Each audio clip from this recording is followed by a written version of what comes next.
6 months. 6 months of silence. 6 months of lies. Her last message was all sharp edges. They don't even ask about you anymore. They want to change their last name. I didn't respond. I didn't need to. She knew she had me trapped. The kids, my kids, weren't mine anymore. They'd been erased from my life. But I wasn't done. I couldn't be. I wasn't a victim. I was patient. Today would change everything. The courtroom was cold, a place of judgment, and for once it felt like it wasn't me who was being judged. She sat on the other side, stone-faced, like a stone I was about to crush. The judge spoke, but I wasn't listening, not to him. I was waiting for the moment where everything she built, everything she destroyed, would crumble in front of her. Then my son stood up, a small figure in a sea of suits. His eyes met mine, and for the first time in 6 months, I felt something shift in my chest. He held his phone, trembling slightly. "Your Honor, I'd like to play a video from Mom's phone." The room fell silent. The tension was thick. I looked at her. Her face froze. I couldn't move, couldn't blink. What was he going to show? The video began. My wife's voice echoed through the courtroom, clear, cold. "I know this is hard for you, but you have to understand." Her words slithered out like venom. The video flickered between clips of her in a car, parked on some nondescript street. And then it happened. A man stepped into view. His face, her face, shifted. The love they shared, the betrayal I hadn't seen. They were laughing, not just laughing, they were alive. They were free from the life I had built with her. Then came the punch. She looked into the camera, eyes empty, distant.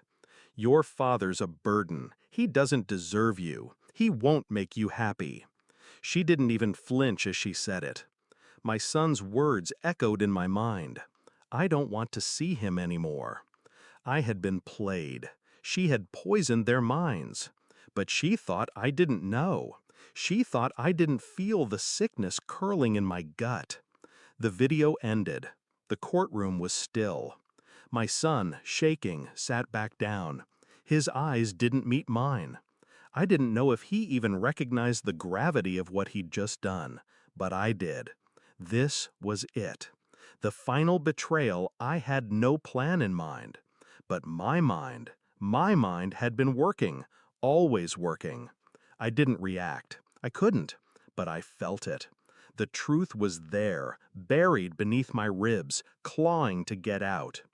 The judge turned to my wife. She was already speaking, her hands trembling, defending herself. She was good at it, wasn't she? But it wasn't going to save her, not this time. I hadn't trusted her for months, maybe even years. I'd done what I needed to do. I took the evidence, little pieces of her, quiet investigations in the dark, her emails, her messages, her late-night calls to Marcus, the same name she whispered when she thought I wasn't listening. The lies weren't just about the kids. They were about me, too. I didn't need the video anymore. I had the truth in my hands. And so did she. Her phone, sitting untouched on the table, was the key, the truth, the final truth. I reached for it. Her hand shot out. Too late. I was already swiping through her messages. One by one they appeared. "I can't take this anymore. I need him gone. He doesn't know what's best for the kids." Then another. "When he's gone, we'll be free." The lies unraveled in front of her. She knew I saw everything. But she didn't speak. She couldn't. She was broken. More than broken. She was exposed. The judge, oblivious to the undercurrent of rage building inside me, called for a break. But I didn't need a break. I was done. I turned to my wife. "Why?" I asked, my voice low, controlled. She didn't answer. She couldn't. Her eyes were wide, panicked.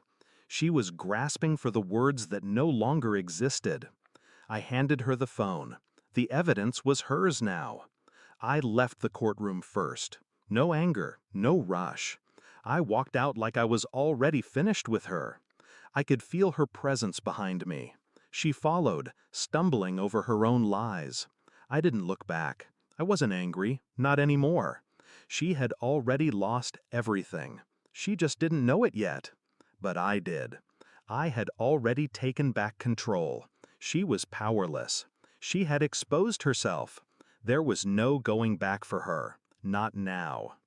I sat in the car, silent.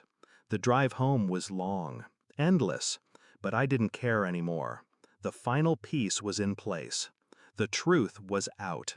Her truth, not mine. I would never return to her. I would never apologize for protecting myself. I'd severed the last tie that bound me to her. The silence was the loudest thing I'd ever known.